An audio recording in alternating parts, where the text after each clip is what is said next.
اللہ پاک نے سورہ حجرات کی آیت نمبر 12 میں ارشاد فرمایا ہے، اے ایمان والو بہت زیادہ گمان کرنے سے بچو، کوئی گمان گناہ ہو جاتا ہے، اور پوشیدہ باتوں کی جستجو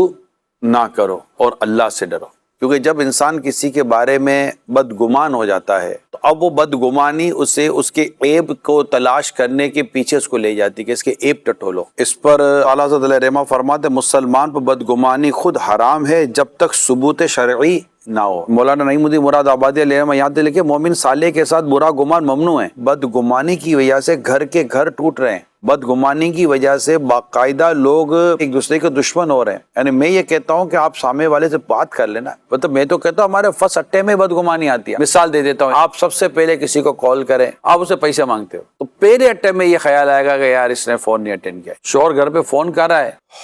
پلیز پک مائی فون، پتہ نہیں کہاں ہے، سو گئی ہے لگتا ہے، اب یہ فون پر ہی بولے چلے جا رہا ہے، سو گئی ہے لگتا ہے، تب پتہ نہیں کس کے ساتھ باتیں میں مصروف ہوگی، فون اٹھایا، فون اٹھا، اب وہ بھاگتے بھاگتے آئی فون،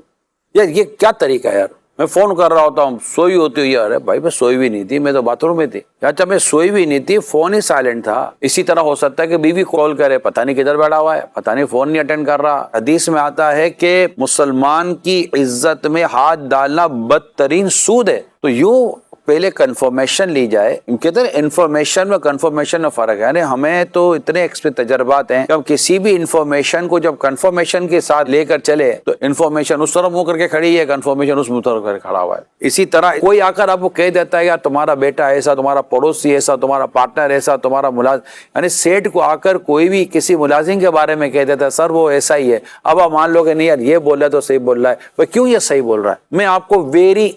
فرسٹ اٹیمپ بتاتا ہوں، جب بھی آپ کو کسی مسلمان کا کوئی عیب یا مسلمان کی کوئی برائی بیان کرے، آپ کا سب سے پہلا کوشچن یہ ہونا چاہیے آپ شرعی ثبوت پیش کر دیں، ورنہ تو گھر کے گھر اجڑ جائیں گے، رشتے ٹوٹ جائیں گے۔ اچھا اللہ نہ کرے کوئی چیز آ بھی جاتی ہے تو پھر اس پہ لڑنا جھگڑنے کے بجائے پھر اس کو تھوڑا کلوز کرنے کی کوشش کریں۔ اسی طرح دوسروں کے سینوں کو اپنے لیے پاک رکھوانا بھی ضروری ہے، یعنی ہم ایسے افعال اور ایسے اعمال سے بھی خود کو بچائیں جس سے ہم پر انگلی اٹھ سکتی ہو۔ آپ کو شراب خانے میں جاتا ہے، شرابیوں کے اٹھتا بیٹھتا ہے، آپ کو بولے یار یہ تو شراب پیتا ہوگا، تو یہ کرینہ موجود ہے، کیوں ایسی جگہ پہ جاتا اٹھتا بیٹھتا ہے؟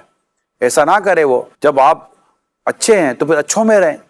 جب آپ بروں میں رہو گے تو پھر آپ پر انگلی اٹھے گی۔ یعنی یوں سمجھیے کہ اپنی کردار کے اندر ایسا سوراخ ہی نہ رکھیں جس میں کوئی جھانک سکے اندر میں۔ اسی طرح جس کے بارے میں بدگمانی کی ہے اس کو یقین ہے، یا آخر میں ایک جملہ آپ کو بتا رہا ہوں، اگر کوئی آپ کے لیے برائی کر رہا ہے نا، اب یقین مانیں اس کی یہ برائی اس کے لیے کافی ہے، آپ کو کچھ کرنے کی ضرورت نہیں ہے۔ آپ اپنے رب کی بارگاہ میں عرض کرتے ہیں مولا تو جانتا ہے کہ میں کیسا ہوں، اور تو جانتا ہے کہ میرے بارے میں یہ کیا کہہ رہے ہیں، یا اللہ میری حفاظت کر۔